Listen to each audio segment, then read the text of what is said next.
Hi friends, welcome to Savithira's Kitchen.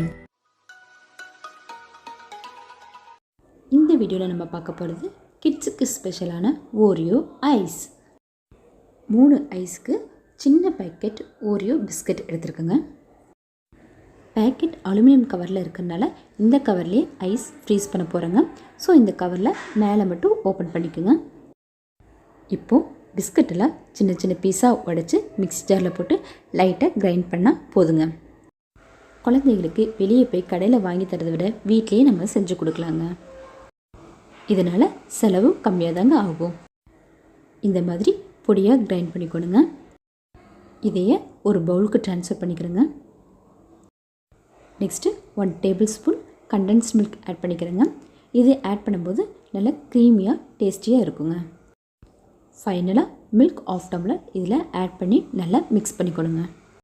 இப்போது ஒரு டம்ளருக்குள்ளே cover வச்சு கவருக்குள்ளே மிக்ஸ் பண்ணதை ஊற்றிக்கலாங்க. சேம் ஓரியோ பிஸ்கட் டேஸ்ட்டில் தாங்க ஐஸும் இருக்கும். ஸோ ஓரியோ பிஸ்கட் பிடிக்கிறவங்க இது விரும்பி சாப்பிடுவாங்க. இப்போது சென்டரில் ஐஸ் ஸ்டிக்கு இன்சர்ட் பண்ணிக்கலாங்க. இதேவே 8 hours ஃப்ரீசரில் வைக்கணுங்க.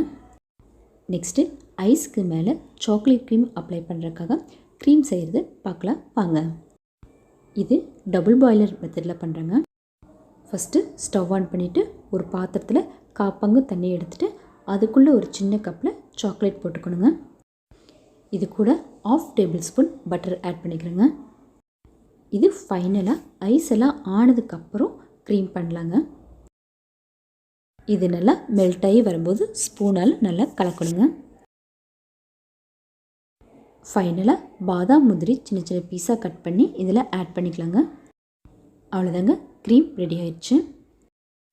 8 hours கழித்து ஃப்ரீஸ் ஆனதை வெளியே எடுத்துக்கலாங்க. இப்போது கவர் மட்டும் லைட்டாக கட் பண்ணி ரிமூவ் பண்ணிக்கலாங்க.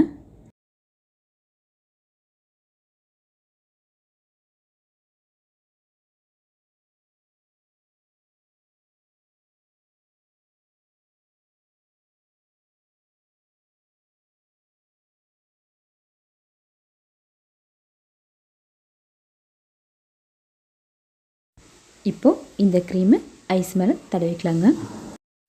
அவ்வளோதாங்க, Oreo eyes ready.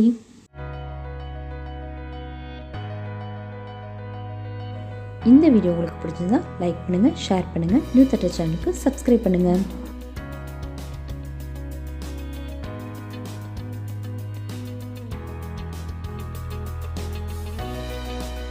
Thanks for வாட்சிங்.